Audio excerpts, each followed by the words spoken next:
slide if you want to.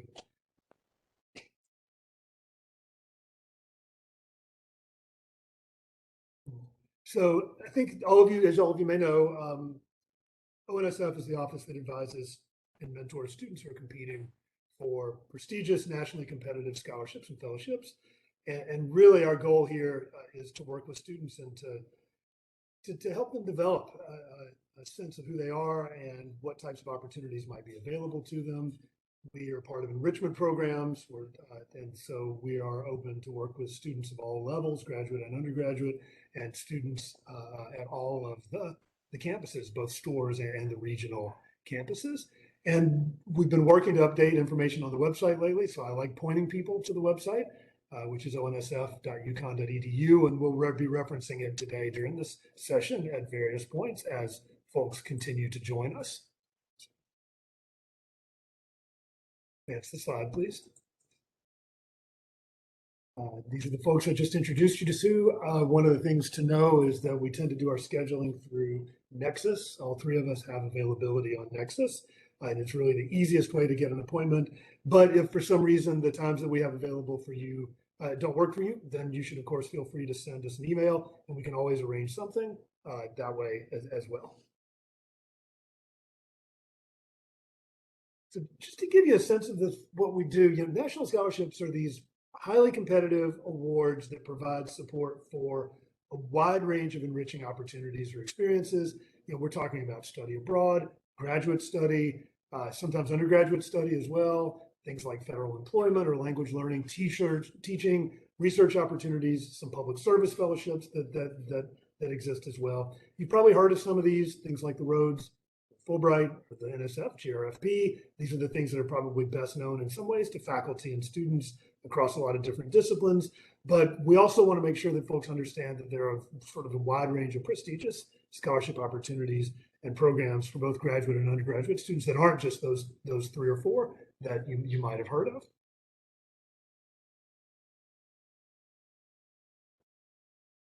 We're going to talk about specific opportunities today, but I do at least want to open by talking a little bit about what it is we do and why we do it, because Luann, Rowena, and I all believe deeply that there's value in identifying awards and applying for them, regardless of what the outcome is. And of course, while we certainly hope that you're going to ultimately receive a national scholarship, we do think that applying for them is a rewarding experience in and of itself, partially because you have to think clearly and carefully about the future and about how this opportunity is going to help you advance the goals that you have for yourself. And so this is a form of writing we don't do very often. It's a form of thinking, frankly, we don't do very often. We're prone to waving our hands at the future, at least until we get done with college and we're thinking, oh gosh, I got to decide something today. But writing these application essays and thinking about how these opportunities fit into your broader plans can really help you clarify your academic and your career and your personal interests. Help you become a little more aware of your strengths and your interests, your commitments, your purpose. Without a doubt, help you develop your writing skills and enhance your self-presentation. Everybody that we work with is a really good writer, but we don't write about ourselves very often. And so this is a genre in which you need to practice in order to be able to really talk clearly and coherently about yourself and about the connection between you and the things that you're interested in doing in the future. And so all of these are the types of benefits that we think come from applying for these awards, ultimately helping you reflect on and make well-informed decisions about plans, internships, study abroad, service activities, work, professional study, graduate study, all of these opportunities.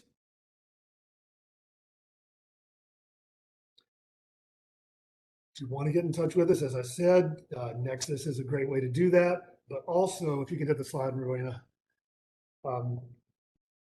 if you go to our website, there's a button at the bottom that says talk to an advisor.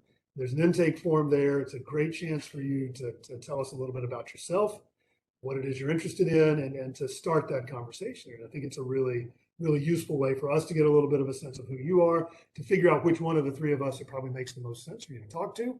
And so I would encourage you to take a look at the website and to fill out the intake form if you haven't done that.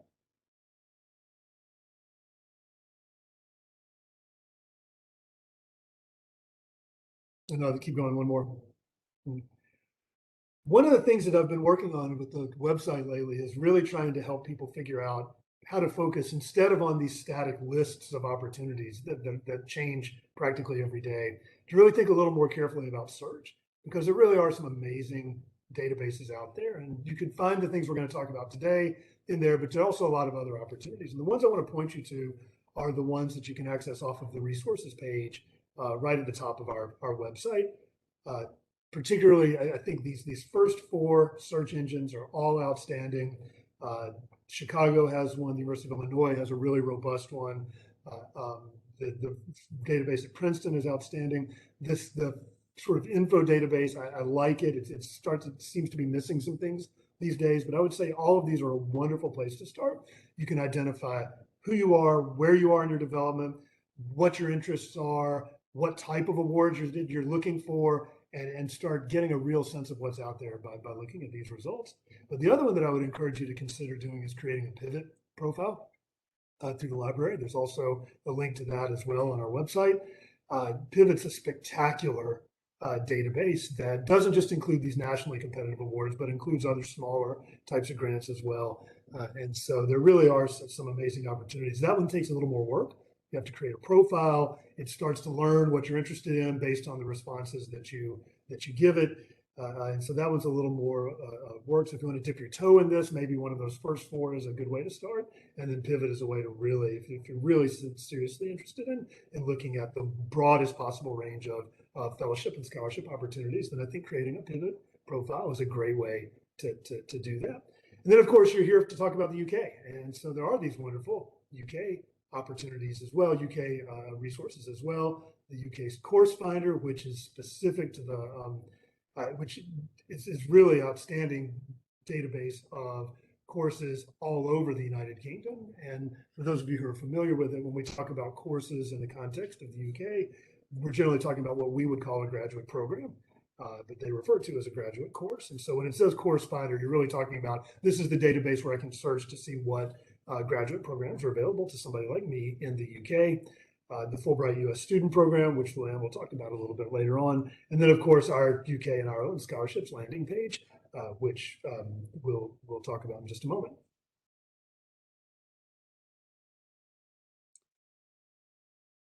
So one of the things about our office is that in addition to working with students who are competing for these awards, we're also the entity on campus that administers the nomination process for the foundations and agencies whose scholarship opportunities require an institutional nomination or endorsement. And the Rhodes, the Marshall, the Mitchell, the Churchill, those are all awards that require an institutional nomination from the University of Connecticut. And so the way to initiate that process is actually to complete the intent to apply form, ideally before May 31st of the spring, which is not that far away. That just gives us a sense of how many folks are intending to compete for these awards in the fall, and an opportunity for me to set up a schedule of working with folks on, for example, Rhodes, Marshall, and Mitchell applications, and for Rowena to have the chance to work with folks on possible Churchill applications. Just to give you a sense of the timeline, even though we're talking about graduate study that would begin in the fall of 2023, applications for all of these awards are due pretty early. And so the campus nomination deadline in terms of when the materials are due is in August 25th, 2022. You have to have letters of recommendation. We usually require 3 by this point, but some of these awards require 4 to 8 letters of recommendation. 8's the most, only 1 does that, but this is a lot. And so this isn't the kind of thing you can whip together exactly at the last minute. It's important for us to be working and communicating all summer long. The Churchill deadline's a little bit later, out in November. And so as of right now, it looks like the campus deadline for that would be at the end of September. Rowena, if that's no longer true, you can correct me when you talk a little bit later.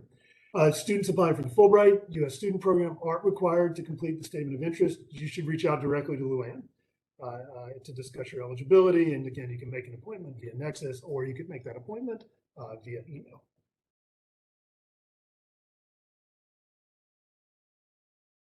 So the 3 sort of most selective opportunities to study in the UK are the Rhodes, the Marshall, and the Mitchell. The Rhodes funds 1 to 4 years at Oxford. The Marshall funds 1 to 3 years, although typically 2, of graduate study at virtually any institution in the UK.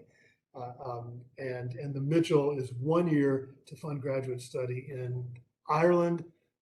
That's both Northern Ireland and in the Republic of Ireland. And all 3 of these awards really focus on a combination of scholarship, excellence in scholarship, robust kind of profile as a leader, both on campus and usually off campus as well. They don't tend to require folks to have a commitment to a kind of career in public service, although certainly service to the community and this sort of ambition to make the world a better place are things that they spend a lot of time talking about in their applications. And so you can review all of the specific eligibility requirements and rules on each of their websites. That information is here. You can also, this is all available on our website as well. And I encourage you to reach out to click on these things and take a look at them, because they're fairly substantial, but also I think fairly informative and helpful in terms of thinking about, what is it? Am I somebody who should be competing for one of these awards going forward? I do want to mention the Gates Scholarship to Cambridge, which funds graduate study to Cambridge in the UK. The Gates does not require institutional nomination, but it is in some ways just as competitive as these other awards. And so students who want to be considered for this award need to apply. The application process is odd. It's not just an application to the scholarship. It's a sort of tracked application process in which students can also have to apply to Cambridge into a specific program there. At the same time, they're competing and applying for the Gates Scholarship. And the criteria there, again, outstanding intellectual ability and a record of scholarly accomplishment, particular focus on fit, why this particular program at this university, commitment, as I said, to improving the lives of others, which is language that shows up in the Rhodes and Marshall criteria as well. And of course, leadership potential, usually in the form of kind of demonstrated record of leadership. Go ahead, Rowena. So at the end of the day, these are the 4 primary opportunities that I'm happy to talk to any of you about. I encourage you to make an appointment to meet with me to discuss them. I think there are a lot of things that you can learn in the process, not just about yourself, but also about graduate study in the UK more generally and how it's funded. What we find is that sometimes folks who compete for these awards, and I know Luann's going to talk about this as well, even if they're not successful in the actual award competition, like the Rhodes or the Marshall or the Mitchell, sometimes the folks that they've been talking to about the programs that they're applying to along the way end up reaching out, and there are other opportunities to fund graduate study in the UK as a result of their interest and their thought that they put into the application for these other awards. And so I do think that if this is something you're seriously thinking about for the future, that you should definitely reach out, and look forward to meeting with you. But at that, I'm going to stop talking and hand this off to I think Rowena. Hello, and just before we keep going, does anybody have any questions? And feel free to drop any questions in the chat as we go along.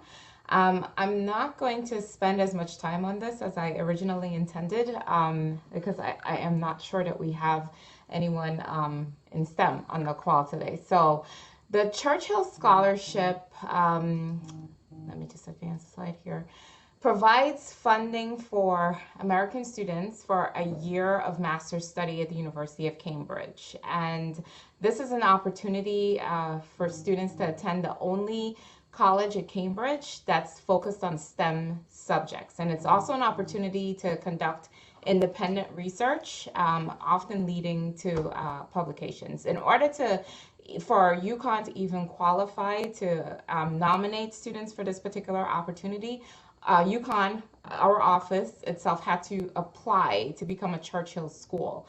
And so not all universities have the opportunity to nominate students for this particular opportunity. And we only gained access to this Churchill school, becoming a Churchill school. I think it was not last year, but the year before, but last year was our first opportunity to nominate students. So this will be our second year. So I always say that with this process, it's very new to me, and with working with students, I will be learning right alongside with you. But working with me, I intend to fully any questions that you have, any guidance that you might need. If I don't know, I will definitely reach out to individuals that do know and figure out what needs to be figured out.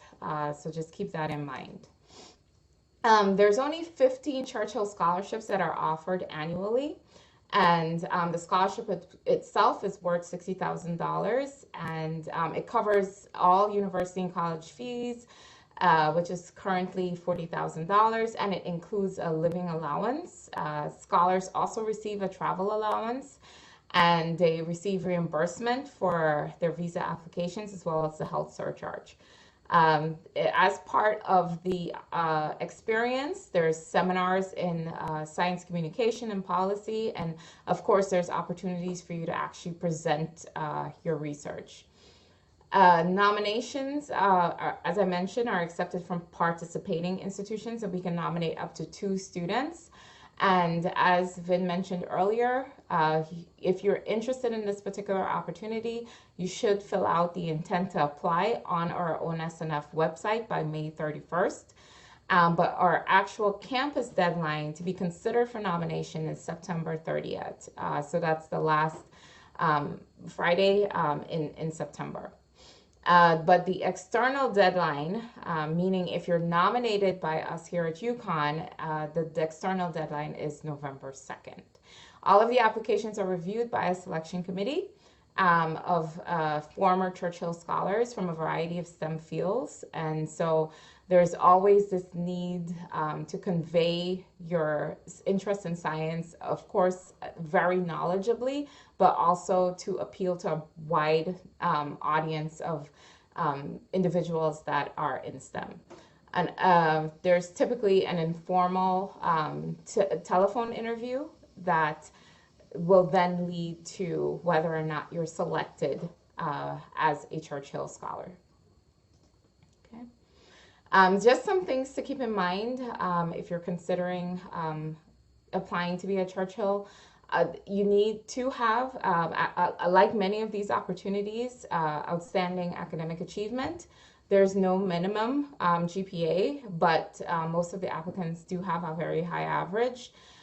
You do have to demonstrate proven talent in research, so you must have lab experience, whether that's through an internship or independent study, or any original or creative work that you might have done while at UConn.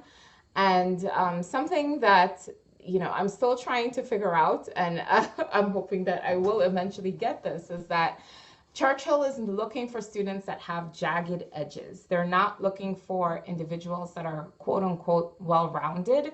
And so this is an opportunity, you might, have a lot of experience doing research, but you might not have a lot of experience, say, for example, in leadership roles or in, just involvement in general on campus. And so this is an opportunity to develop those skills outside of the research lab. Okay, and you must be a senior to apply as well, or you can apply once you've graduated. And in looking at any scholarship opportunity, of course, it's important to look at the eligibility. So not only look at the programs of study that are eligible, but also the ones that are ineligible. Because I think sometimes you might look at something and you say, well, my topic is close enough to that, so that might mean that I'm eligible. But then you might look at the list of ineligible fields of study and find that your specific field of study is listed there. So just keep that in mind in looking at all of these opportunities, that of course you must be eligible. That's the first step to applying for any of these is to really look at the criteria and ensure that you that's the one place where I say yes, you need to check the boxes when they list the eligibility, because typically I say, there's not a formula for like, oh, if you have all of these things, this is what's going to guarantee that you're awarded this scholarship. But the first step is to check the boxes that you are eligible for the opportunity before you apply. Um, this is an online application, and you're required to submit a proposed program of study as well as a 2-page personal statement, transcript, and very important, you have to apply to the University of Cambridge by the early deadline. So at the same time that you're applying for Churchill, you have to apply to University of Cambridge. And so I think that makes this application a little cumbersome, because you're sort of having to think of two things at the same time and having to understand the process of this application as well as the process of applying to Cambridge. I don't have a lot of experience with the application to Cambridge, but there's people in our office that I'm sure that are fully equipped to be able to give guidance on that. So again, I'm still learning a lot about this opportunity, but we will learn together and get all the answers. And you'll also need an institutional letter of support. Okay, I am going to go ahead and skip ahead. I'm just going to say that some of the things that scholars have said about this opportunity, I put some quotes up here. I'll just read one and leave you guys to read the others while you think of questions that you might have. I believe that I shall look back on my year at Churchill as the first year when I stopped thinking about myself as a student and started thinking about myself as an academic and as a researcher. So Churchill is really an opportunity to delve into a topic for a year and really do some significant research and make an impact in your field. So if there's any questions, I'll end there. But feel free to drop any questions in the chat, and I will stop sharing now because my colleague Luann is going to talk about exciting Fulbright things. Exciting Fulbright things. Yes, we just got our final notification for our Fulbright recipients this year. So, phew, done with this round. Now on to the next round. So I'm going to say hi to Harrison and Jenny because I know that that they are already in the process of looking at Fulbright and applying to Fulbright. And then, of course, I'm available for Riona to contact me if she wants to talk about Ireland Fulbright and what that would look like.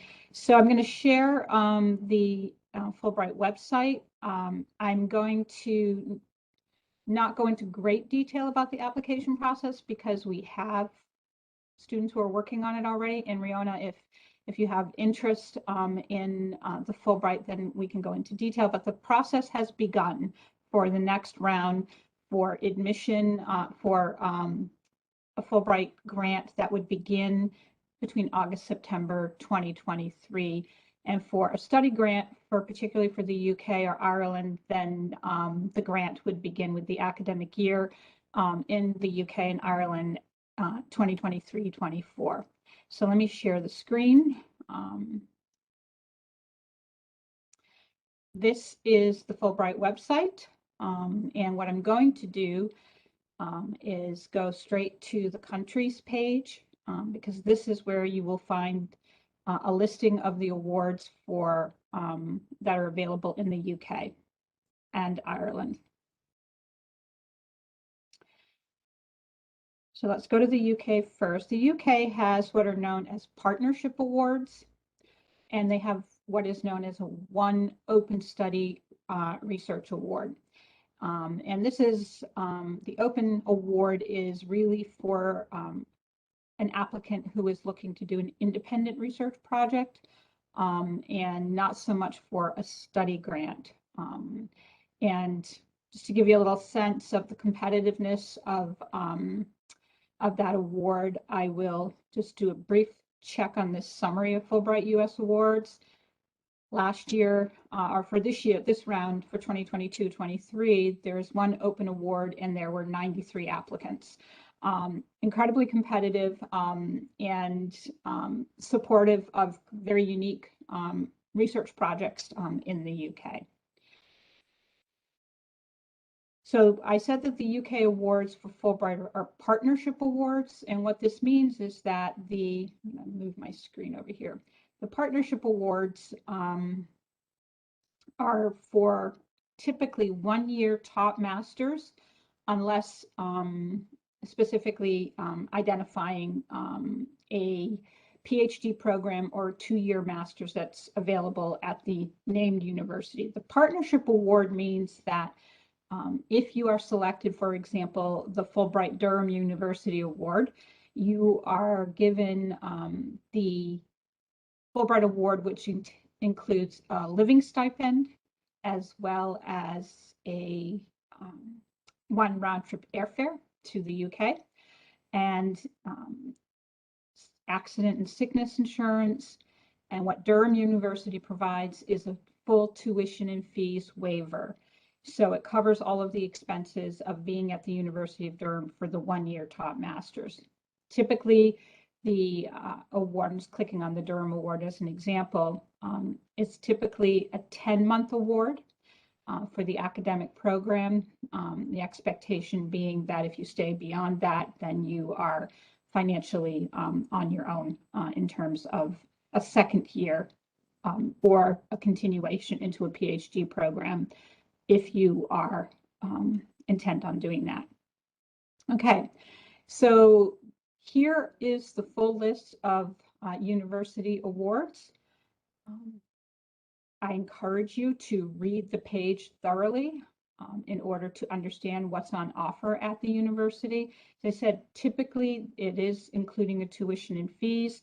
There are awards that are very specific as to what program you can take up. For example, Fulbright Queen's University Belfast Award is for the Global Security and Borders Top Masters. Other universities are just like Northumbria University Award in Art and Design. It's for specific programs at that university. Other universities like the University College London Award or the University of Birmingham Award, those are open for any top master's program at the university.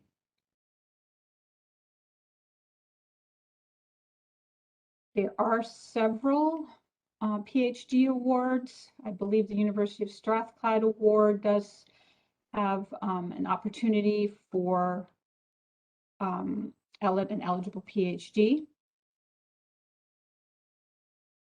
And there are some new awards down here at the bottom of the page. Actually, they took it out. There was last year a new award at the University of Loughborough for a PhD. I don't know if they've changed. I don't see it here anymore. This is what happens. This is why every year you have to go into the Fulbright website, because year to year awards can change. You can find, like for example, the University of Edinburgh Award was new last year. You would not be able to find it the year before that. So it seems like it's continuing on, but then some programs do get dropped. So it's necessary to update yourself with what offers are available. I'm also going to go over to Ireland. As you can imagine, Ireland is a competitive award country. They do not have a great deal of a number of awards, but these are the ones that are on offer. Some of them are very specific. The Fulbright Hugh Lane Gallery Curatorial Award is a really interesting award because it is asking you to propose a program for an exhibit and or contribution to what's on offer at the gallery. And so they're looking for people who are proposing a specific project. And then there's the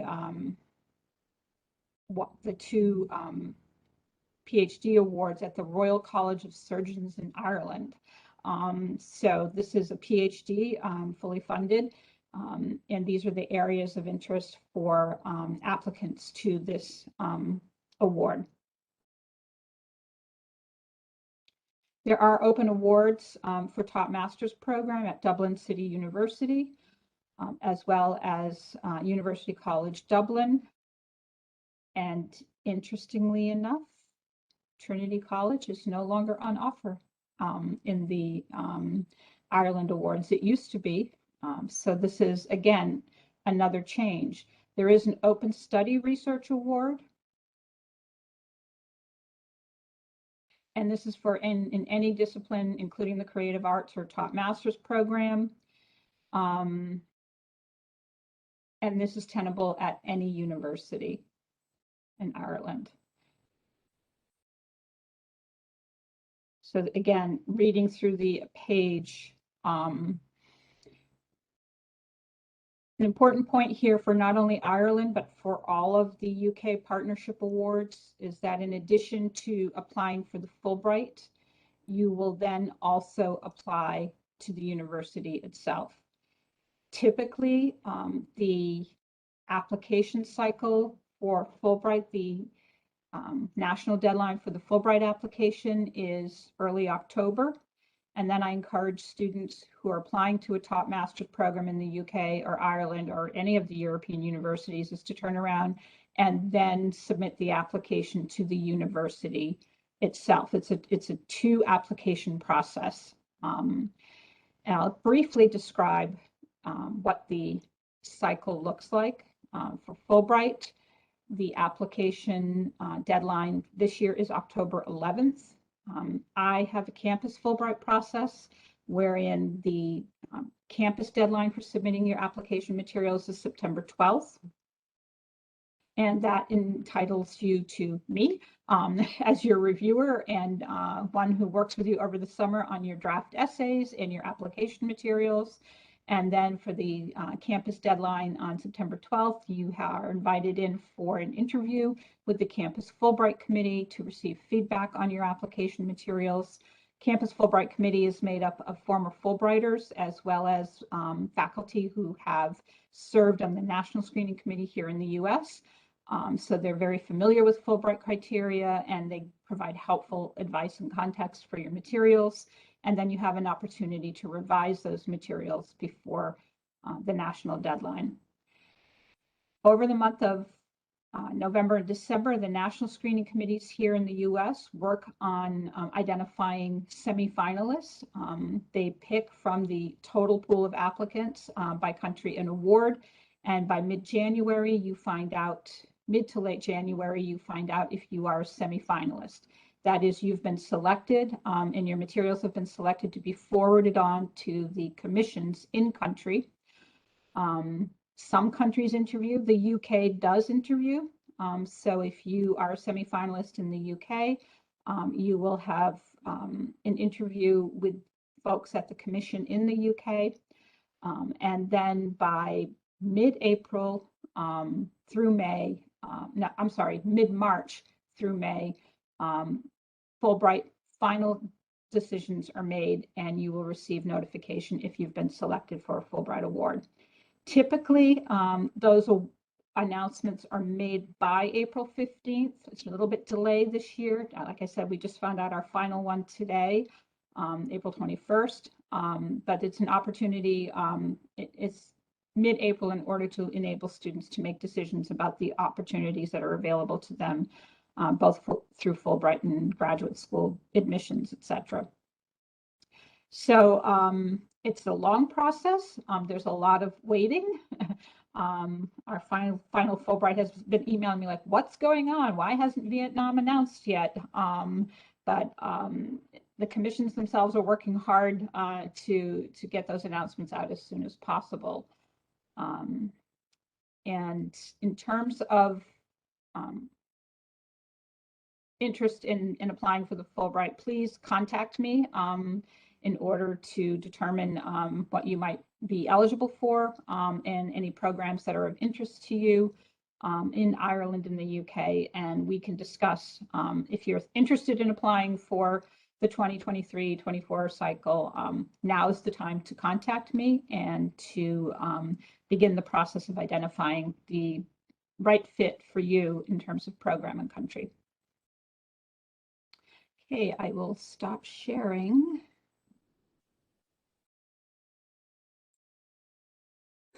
Okay, so that's the quick overview, and that's, I think, the complete, unless I cut you off, Luann. No, I mean, I know Harrison and Jenny are already meeting with me. And like I said, Riona, I'm happy to meet with you to talk about opportunities. I know you said you've already been accepted at Trinity College Dublin. And I'm assuming that's for a program that begins in 2022. But if you have an interest in looking at other opportunities, I'm happy to meet with you to review what those options might be. So what we'll do is, at this point, I think, open up the floor to any questions that you might have. Again, part of what the purpose of this is to provide some basic information about what's out there, sense of what our process looks like, and then we go from there and start. We can talk a little bit more about specific circumstances of students and specific questions that you have either in this forum or one-on-one in meetings. So if anybody has any questions, jump right in.